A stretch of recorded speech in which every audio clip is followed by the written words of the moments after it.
Pour terminer, je vous propose de découvrir ou de redécouvrir un reportage dans votre séquence Ils font demain. Une rencontre avec le fondateur de Colibri TD. En fait, c'est une société qui ambitionne de mettre au point un logiciel pour rendre accessibles les technologies quantiques aux entreprises, même aux plus petites, et ce en se positionnant comme un intermédiaire avec ces entreprises qui auront besoin à un moment donné d'un ordinateur quantique.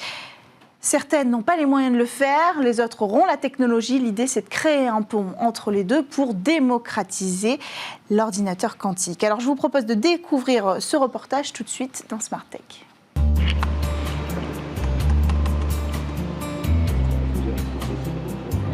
Ce qu'on fait ici avec Colibri TD et l'équipe de recherche en charge du développement de notre framework, c'est véritablement de démocratiser l'informatique quantique à destination d'entreprises qui sont de taille moyenne. Aujourd'hui, ce que l'on voit, c'est qu'il y a de plus en plus un écosystème de plus en plus riche au niveau de l'informatique quantique.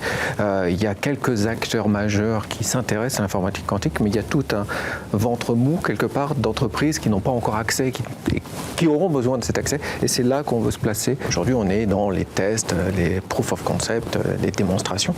Mais d'ici 2-3 ans, on va avoir des ordinateurs utilisables, des algorithmes utilisables, des logiciels utilisables. Donc il faut s'y préparer maintenant. 2-3 ans, c'est très rapide pour atteindre, selon moi, une maturité dans un premier aspect d'ici 5 ans. Donc c'est vraiment important de s'y préparer aujourd'hui. Donc ici, on travaille sur un framework, un cadre qui va permettre en fait d'accélérer les projets quantiques. On l'appelle QIC, Quantum Innovation Computing Kit. Donc là, Hamza est en train de faire un certain nombre de simulations sur un ordinateur quantique IBM. Xavier est en train de regarder un certain nombre d'articles pour affiner certains de nos modèles, puisque c'est en fait un effort assez abstrait aujourd'hui, puisqu'on travaille sur des algorithmes.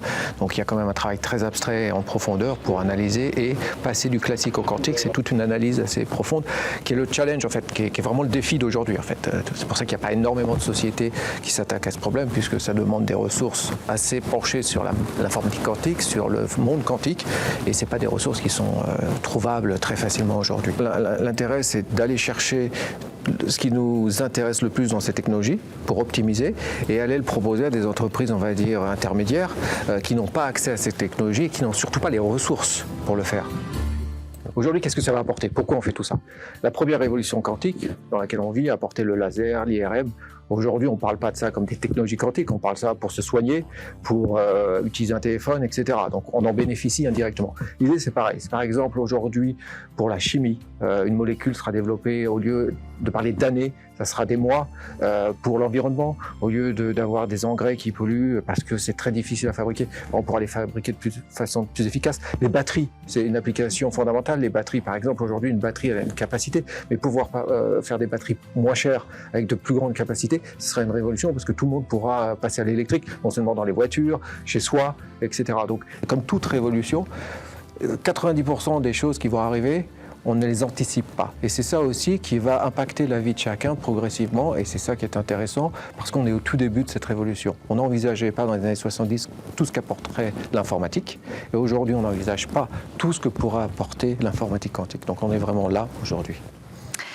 Merci à tous de nous avoir suivis. C'est la fin de votre émission Smart Tech pour aujourd'hui. On se retrouve demain sur Bismart. Et en attendant, n'oubliez pas de nous écouter aussi en podcast. Nous sommes disponibles sur toutes les plateformes de streaming. Je vous dis à demain sur Bismart.